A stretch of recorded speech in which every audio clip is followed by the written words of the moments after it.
In this video, we are discussing Tammuz, the month of Cancer, and some of the symbology that's associated with this month, from events that have happened in this month to symbols from the Sefer Yetzirah. Chet is the letter of the month. It's the 8th letter, and it is written with either two zayins connected at the top or a vav and a zayin. So the epitome of this letter is relationality. Chet and lachto have been translated to mean sinning, but actually a better and more accurate translation of the word chet is to miss the mark. There is an inevitability of what it means to be in a relationship, that we're gonna miss the mark, we're gonna mess up, we're gonna misunderstand, we're gonna misattune, and the dance between misattuning and coming back into connection is the dance of relationality. And those dynamics are really first learned and embedded in our childhood homes, and that's Cancer, our homes, mother, and those family systems. Reuben, according to the Sefer Yetzirah, is the tribe of the month, and he kind of epitomizes this missing of the mark. We see this with the story of Joseph and the brothers, as Joseph is approaching them, and they are devising this plan to sell him to slavery or to kill him. Reuben says, no, let's rather just put him into the pit. And it says specifically that he had the intention of coming to get him out, but Reuben, who was the oldest and could be seen as potentially the leader of the brothers, kind of missed the mark in being able to convince them all together that we should, come to him with peace and love. He also really misses the mark when he goes to sleep with his brother's mother, and this is also mentioned in Jacob's blessing at the end before he dies. He's like, yeah, you did that thing you did. Reuven literally means, if we break it up, Reuven, like seeing a son or seeing a child.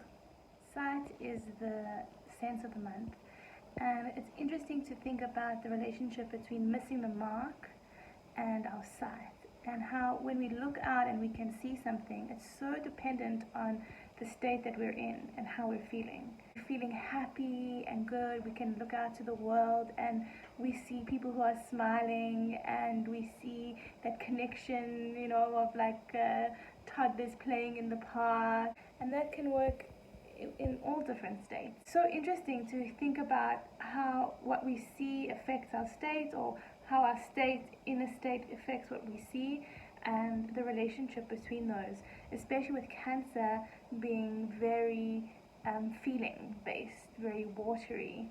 Sometimes we can be in a state where we are feeling really sad or angry or depressed, and we can then use our sight, connecting to the outside through our senses, to help bring us back to this present moment. Because often in those states we've got all these other stories going on about why we're feeling that way, and actually connecting to what is happening right now in our immediate environment can help us shift our state. Using sight or seeing to help us feel better. And there's also the confirmation bias, where I might be in a certain state, and then whatever I see on the outside, I'm going to be projecting that onto what's happening.